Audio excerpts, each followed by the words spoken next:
রাজ্যে ডিএ মামলায় জোর ধাক্কা মমতা সরকারের। এক মাসের মধ্যে বকেয়া মহার্ঘ ভাতার 25% মহার্ঘ ভাতা মিটিয়ে দেওয়ার নির্দেশ মহামান্য সুপ্রিম কোর্টের।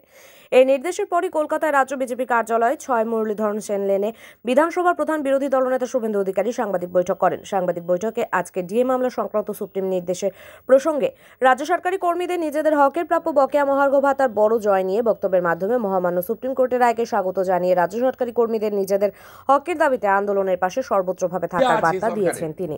এটা established by the state government own. রাজ্য সরকার নিজেই আজকে বলে দিয়েছে যে আমরা অর্থনৈতিকভাবে দেউলিয়া, সেই কারণে 2,15,00,000 বেকার, সেই কারণে রাস্তাঘাট হয় না, সেই কারণে নতুন সেতু হয় না, সেই কারণে হসপিটালগুলো উন্নত হয় না, সেই কারণে লক্ষ লক্ষ রোগীকে প্রত্যেক মাসে পশ্চিমবঙ্গ ছেড়ে দক্ষিণ ভারতে যেতে হয়, সেই কারণে আজকে পশ্চিমবঙ্গে একটার পর একটা বিদ্যালয় প্রতিষ্ঠান, আমাদের হেরিটেজ বিল্ডিং সব ভেঙে পড়ে যাচ্ছে। স্বাভাবিকভাবে এটা আজকে এস্টাবলিশ করেছেন ওনারা নিজেরাই, এবং আমরা আশাবাদী যে 25% ডিএ দেওয়ার মধ্য দিয়ে এই যে লড়াই, এই লড়াই আরও তীব্র হলো, স্বীকৃতি পেল। আমরা আশাবাদী আগামী লড়াইতেও অন্য লয়ারদের সাথে সাথে কর্মচারী পরিষদ, পিএস পাটেওয়ালা এবং যাকে যাকে এরিয়ার দেওয়া ইনক্লুডিং পেনশনার্স, এই লড়াই আমাদের জারি থাকবে। আমরা আজকে সেই কারণে আপনাদের মাধ্যমে এই লড়াইয়ের কথা রাজ্যের সর্বস্তরের মানুষকে জানালাম।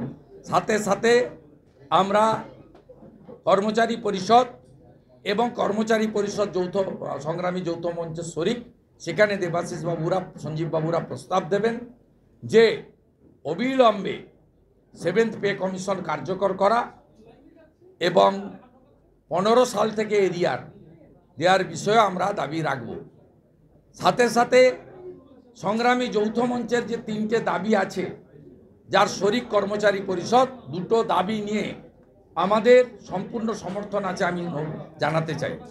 একটা হলো কন্ট্রাকচুয়াল, ক্যাজুয়াল, পার্ট টাইমার ইত্যাদিদের তাদেরকে স্থায়ীকরণ সহ উপযুক্ত বেতন দিতে হবে। 4,000, 6,000, 7,000, 9,000 টাকায় সংসার চলে না, তাদেরকে উপযুক্ত পারিশ্রমিক দিতে হবে। অন্য রাজ্যে যদি আশাকর্মী 10,000 পায়, অন্য রাজ্যে যদি আইসিডিএস কর্মী 15,000 পায়, অন্য রাজ্যে যদি পার্ট টাইমাররা 40,000 টাকা পায়, অন্য রাজ্যে যদি কন্ট্রাকচুয়ালদেরকে রেগুলারাইজ করা হয় উড়িষ্যাতে, আসামে, তাহলে এই রাজ্যে কেন হবে না? এ দাবি আমাদের সমর্থন থাকলো। তৃতীয় দাবি, অবিলম্বে প্রায় 6 লক্ষের বেশি রাজ্য সরকারের ভ্যাকেন্সি ফাঁকা পড়ে আছে, অবিলম্বে এটা পূরণ করতে হবে। এ দাবির প্রতি আমাদের সমর্থন থাকলো।